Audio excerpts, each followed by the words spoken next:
気は、私は簡単にボンボンやってるように見えますけど、この二人名人なんですよ。本当に名人です。望月夫妻ですけども。で、この人は、ブラジル人なんです。で、日系ブラジル人で、子供の頃から私が考えた、その身体道っていうのはブラジルにもう行っててね、そこで勉強してるし、合気道もやってるし、もう体育大学出てますからね、一緒に泳ぎに行った時、あまりにも水泳なんかうまいんで、もうびっくりしたんですけど、で、治療、指圧、生体の治療も、もう大変勉強されてまして、すごいんですよね。で、その向こうは奥さんですけど、我が天身態度を全部ひっくるめた中で最高ぐらいうまい人なんですよ。だから彼は、で、まあ、日本来てね、出会って、愛し合って結婚したわけですけども、天身態度で私に習うのがメインだったのか、いい奥さん見つけるのがメインだったのか知らないけども、とにかくね、とにかく、二人とも素晴らしい人なんです。そんで、私は、今はもう天身態度、剣道天身流の、最高師範とか出席師範じゃなくて、元出席師範です。もう彼が、二代目の出席師範です。で、これからの時代はね、こういう武道の世界に外国人がね、二代目になる、三代目になっていいでしょすごくね。で、言葉も日本語、ポルトガル語、スペイン語、英語、ペラペラでね、ああ、もうこういう人逃がしちゃいけないと思ってね、私はこれ掴んで、向こう彼女も彼女掴んだけど、両方で掴んだのが人じゃないか。俺はこう掴んで、彼女は向こう掴んでないから、そういう人なんです。だから、これからの時代はね、もちろん国籍とか人種とかね、性別とか関係ないですね。どんどんどんどんやったらいいと思います。で、うちの挺身態度の中に二刀法、二刀流っていうか二刀法の部分があるんです。それはもう100%も、望月吉田智子さんですね。まあ、それだけの人に恵まれて、私はすごい幸せなんですよね。もう二刀、今言いかけた二刀法をそっくり彼女が開発してくれて、数が多いんですよ。技の数がものすごく多いんですけども、大変な、量のを作ってくれて。で、この人は混合組み立ちっていう、組み立ちの30ぐらいあるのかな、もうすごい、技をね、開発してくれて、もう本当にありがたいなと思ってるんですね。それから、天身態度、天部天身流では、主席師範という人が5人いて、5人全員が一つ一つの型、長い型、100本ぐらいあるような型やってるんで、大変失礼ですけど、古典的な武道の、大きな武道で有名な武道なんかの50倍ぐらい、技があると思うんですよね。みんなそれをこなしてね、明るく楽しくやってるから、まあ、これでいいんじゃないかなと思ってるんですね。で、まあ、あと、だから、結論として、気のことについて質問されても、誰も正確に答えられないんですよ。本当に。だから、その辺は曖昧に動かしておいてください。うん、それは気だとか言ってね。うん。でも、その相手をなんか撃とうとするような攻撃し読む。ようとか、気を、まあ、読めるっていうのははい先生をやっぱ体現されていましたから、あと、ちょっともう一つお聞きしたいのは、はい。その、天身態度で、二人はうまいっていうことなんですけども、そのうまいってどういう基準でこううまいってなってくるんですかね。その、段位とかではないですし、その、気を読めるっていうか、純粋で読む力があるとか、別に剣術がすごいうまいとかそういうこと。ありますね。もう技もうまいし、剣術。本当は今日録画中で言いにくいんですけど、この稽古着は彼のなんです。で私の稽古着をこの人持ってこなきゃいけないのに、荷物開けたら入ってなかったんです。そういうことなんですか。それを気が抜けたって言うんです。だから、青木の気は入ったと、望月の気がダメだった。まあ、そんなことやってますからね。そういうことだったんですね。そういうことなんです。わかりました。で、ただ、うちはね、先生だからえばるとかね、先輩がえばるとかね、男の方が女よりとかね、そういうのは一切禁止してるんですよ。はい。絶対やっちゃいけないっていう。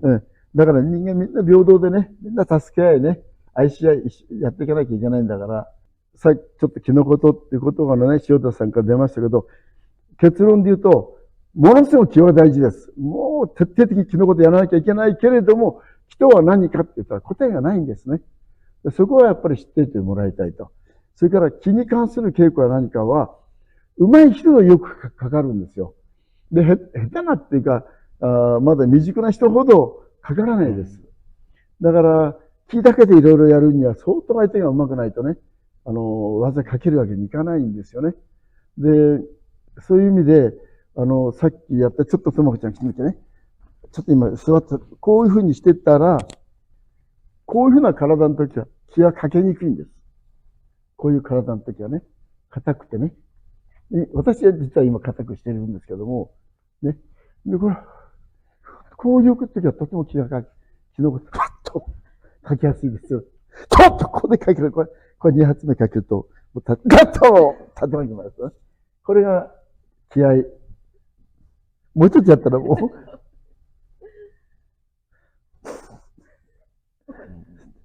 このね、重いですか？重い。もう、こうなれっていう思いとかが出てる。こうってやつなんですよね。浜抜かれた感じするでしょ。こう来て、ちょっとついてみて。あ、ここです。ああ。なるほど。でしょ。はい。入るでしょ。だから、何かあったら、つこうという、気の動くところです。野はけで言うと、ピッタ、来ますね、野原ね。刀を振り上げようとしたところと、振り上げ切ったとこと、下ろすところがあるんです。ここと、ここと、下ろし切ったここですね。この3点が一番の好きになるんですよ。ここですね。うん、今、彼、心の中で、ね、ちょっとやろうと思ってたから、すごい私、読んだわけでね。うん。気がついた。はい。はい。なんて言うんでしょう、なんか、自分の気なのか、それが脳波なのかわからないんですけど、ちょっとそこの境目とか難しい。はい。けど、なんかそこの中に先生がもう入っちゃってるような感覚ありますね。だから、触れてなくても、はい。されてしまうというのは、なんか、何かが一体化されてるような感じかなって、私の感覚ですけど。だから、どこか見えないところで操作されてるような感じ。やっていくとね、喝殺自在なんて言葉があるよ。生かすも殺すも自在みたいになると、人間がね、やってはいけない方へ生きうるんですよ。武道がね、殺人武道みたいなね、なりうるから、今私なんかそれ考えてて、私はもうすぐね、多分死ぬと思います。あの世へもうすぐ行くと思うんですけども、残していった人たちが、後の人たちが、邪剣っていうのかな。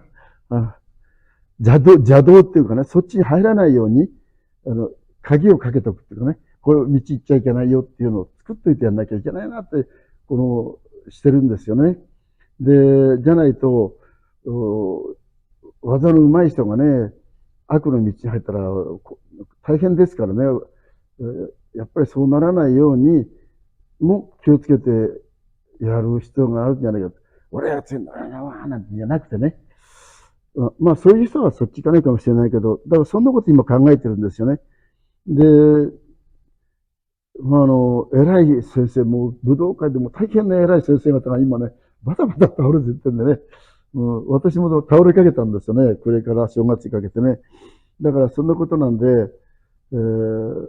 やっぱりみんなが明るく健康にね、生きていける。みんな明るく健康に生きていけるものをこれからやっていかなきゃいけないと。そんで、やっぱりさっきも話した大事なのは、やっぱり基本的にね、自分を大事にするように人も大事にしなさいと、愛しなさい。慈悲って社会的にね、本当困ってる人、苦しんでる人、助けてあげる。慈悲の道行かなきゃいけないと。で、夢を持ちね、希望を持って生きていくっていう、そういうのを作るのが愛知の道じゃないかと思うんです。で、気を愛するって愛知っても書きますけど、それがね、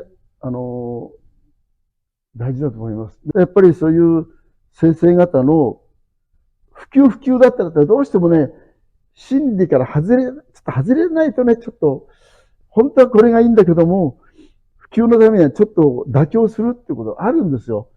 それからぐーっと外れていっちゃいますから、どこかでやっぱり塩田さんみたいなね、方が、またそれを、中心に戻すっていうね、ことを今やってくださってると思うんですけどね。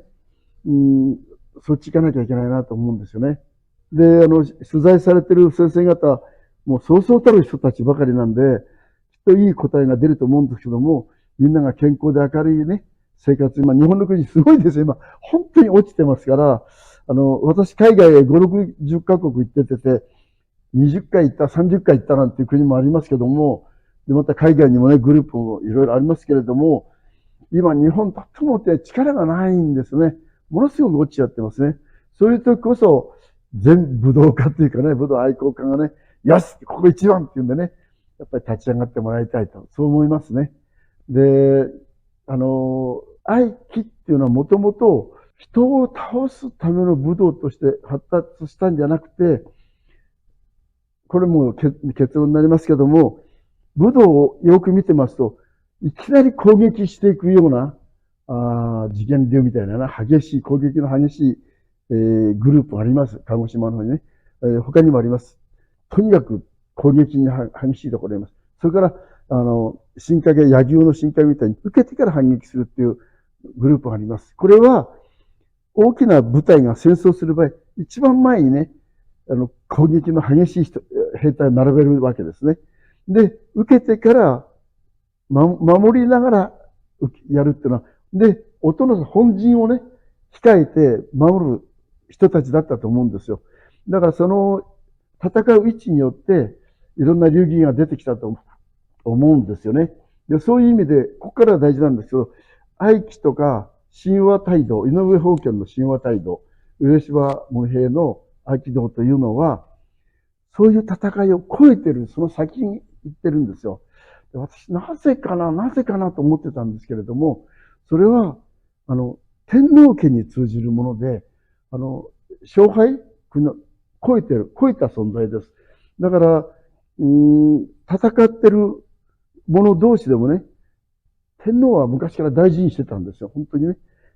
超えてるもんですね。で、やっぱり、国民全部が、日本国民全部がみんなが幸せになるようにね、天皇陛下って何かあったら神主さんですね。